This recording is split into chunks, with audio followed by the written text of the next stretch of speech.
KB, last week, sense of renewed energy with this Bears team. Thomas Brown took over as head coach, but it didn't carry over to the game. What happened? Yeah, we got our butts whooped. Point blank period. Can't run from it.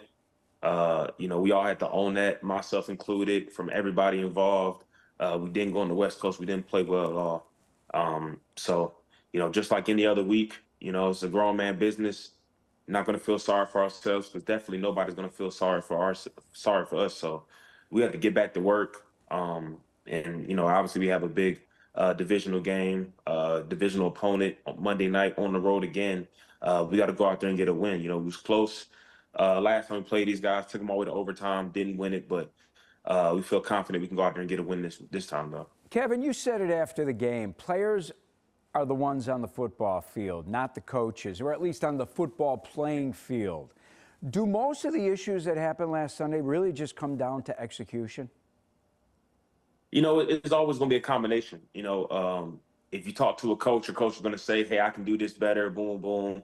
But as players, and that's why I said at the end of the game, at the end of the day, it doesn't matter what's called.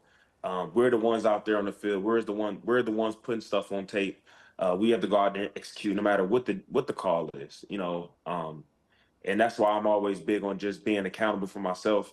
When I feel like I didn't make a play or I feel like something that I screwed up on, I'm always the first one to say, hey, that was my fault. I'll be better next time. So that's what we all have to do as a team, just owning up to our mistakes, owning up to the butt whooping that we got, this past Sunday, and move forward.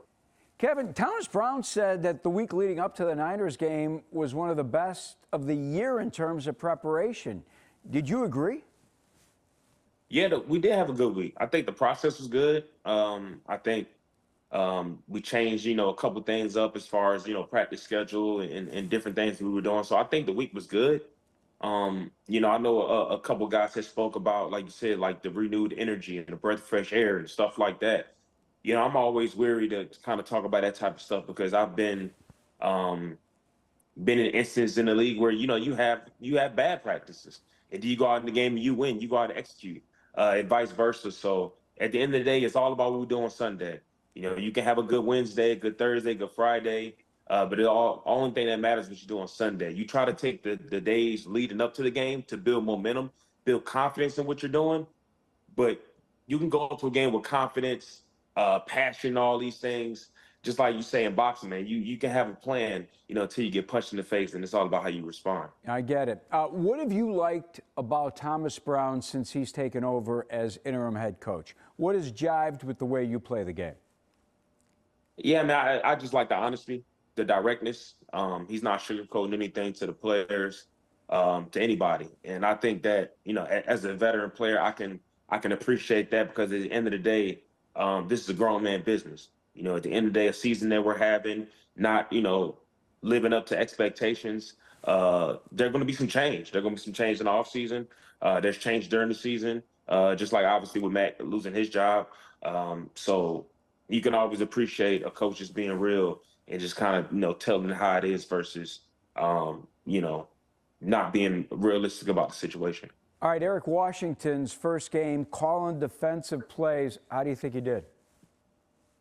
Well, I mean, we didn't win, so I don't think that, I could sit here and grade him and be like, oh, he did a great job or he did a bad job. We just didn't win. We didn't do enough. I've enjoyed Coach Eric Washington from the beginning.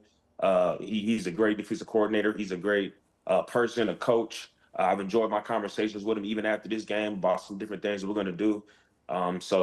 Yeah, like I said, he's going to call the plays, but as players, we have to go out and execute. We're the ink that writes his resume. And when players go out there and make plays, everybody in the league is going to say, hey, he called a good game, or, let's look what the Chicago Bears doing. And when it doesn't work, it's the total opposite. So we have to go out there and make him look good as players. All right, I want you to talk to me about talk to me in regards to what your role is as a captain, because Caleb Williams talked about his job as a captain not being able to ask others to do their jobs. Do you agree with the way Caleb handles it, or do you think, as a leader, that you personally should demand more from your teammates? Yeah, I mean, Caleb, I'm not saying I disagree with Caleb. Caleb's a young player in this league. He's still, I would say, growing into his role as a leader. Everybody leads in different ways. Me being a 9-year veteran, I have all the leeway and to be able to go ask guys and demand more from guys, and that's my role. And I feel like my role is not only to demand more from my teammates, but demand more from myself. You know what I mean? Like, I'm always trying to players, leaders lead from the front, right? You have a group of leaders and you have a group of followers. That's what it is on the team. You got captains, but obviously you also have some leaders that don't necessarily wear the C's on their jersey. And us as leaders, we got to be the ones that we got to perform first and foremost. At the end of the day, nobody wants to listen to a guy that's not performing, right? So you got to go out there and perform and do what you need to do. So my job is first and foremost to go out and perform to the best of my abilities, go out there and make plays, do what I can for this team. And then while I'm doing that, in the midst of doing that, demand more from my teammates and everybody involved. Makes sense. Makes sense. You've been around long enough. You're a veteran. You demand the respect of your teammates. Football players, athletes in general, Kevin, creatures of habit. They stick to a process because they believe in it. I know that you and I have talked about some of the habits that you've gone through, that you go through on a weekly basis, getting the IV and making sure that you feel good physically.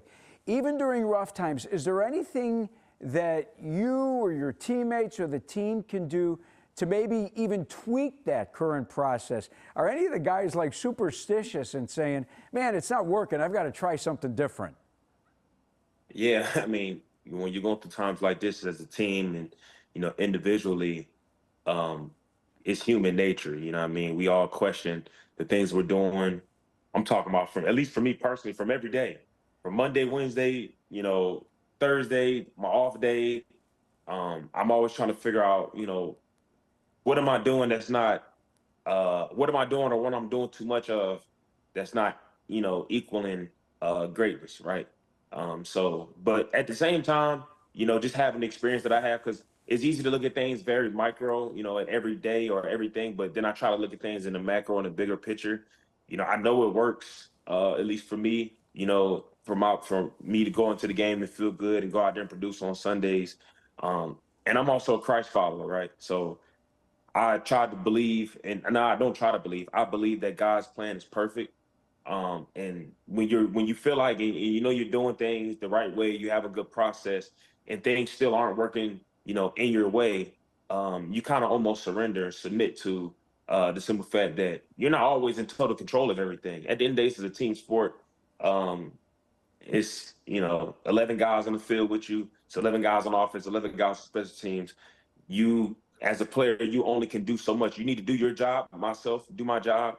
But you're some things are out of your control. So when those type of things happen, you just got to submit yourself to the process, submit yourself to God's ultimate plan at the end of the day. We don't know when this thing is going to turn around. Obviously, we work every single day to turn it around today, tomorrow, Sunday, Monday night, whatever. But at the end of the day, you can only do so much. Do you believe that teams need to learn how to win? We hear that phrase so often. They need to learn how to win. You buy that? 1,000%. My first few years in Tennessee, my first 4 years actually, we went 9-7, I think 4 years straight, and we were always, right around 500.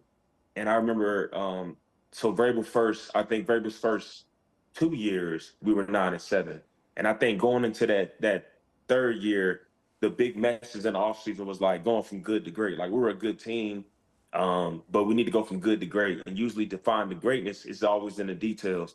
The one possession games, the critical situations, the 3 or 4 plays in the game that can swing an entire game. And we eventually went from there to being 11-5 I think 10-6 to 12-5 and making the playoffs and going on a run and stuff like that. So yeah, I 100% believe that winning in this league is finding out how to win, because at the end of the day, you truly don't win games in the league, you almost lose them. You know what I mean? So it all depends on how you look at it. But I think as a team, especially as a team here that has faced a lot of adversity when it comes to close games and things like that, there are a reason why some teams are, where they are, because look at the Kansas City Chiefs. I mean, I think everybody want to say that this team isn't the Super Bowl favorites, and they want to talk about every team in the league, but this team only lost one game. And just because the games are close or not, this team knows how to win. And when it comes down to, the fourth quarter, that team has poise and composure. And but I think you learn that over time. You know what I mean? It's not something that just happens overnight. You have to learn it over time. Yeah, what a great example. Hey, professional athletes like yourself, you guys are humans, just like fans. You guys have feelings, you have moods. When you go through a tough time like this, is it tough for you to not let the losing affect your mood when you come home to your wife and your kids? Child, that's a great question. Yeah, that's something that you learn over time as well. As a younger player, even before I had children, you can even win sometimes, or you just don't have the performance that you want to have, and you bring your work home. It's very easy to do that. I had a mentor, our team chaplain in Tennessee, who's a great friend of mine, who he taught me that. He was like, listen, if you got to take the long road home, the long way, take the back roads, take an extra 20, 30 minutes, do what you got to do, because at the end of the day, when you go home, and it's something that I actually, I have today, but when you go home and you walk in I walk in that garage door, and my kids see me come in the house, or they hear my voice and they run up to me and give me a hug and kiss or whatever, they don't care about, if you won or lost or not. They don't really care about that. They just happy to see you.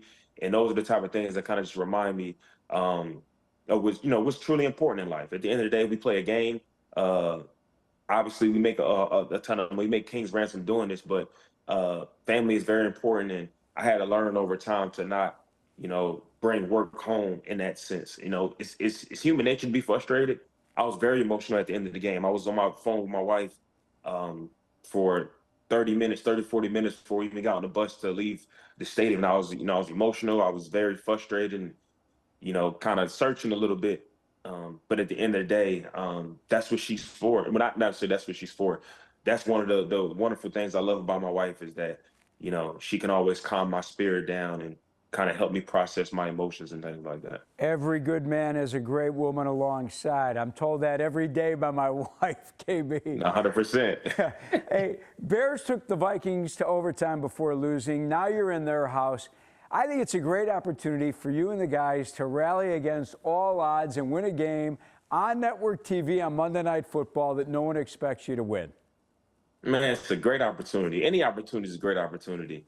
And what better opportunity to go out there on Monday Night Football in front of a national crowd, backs literally against the wall, been knocked down 9 times so far, you know what I'm saying? But you keep getting up. We're going to keep battling with all of the negativity that's going on right outside this building.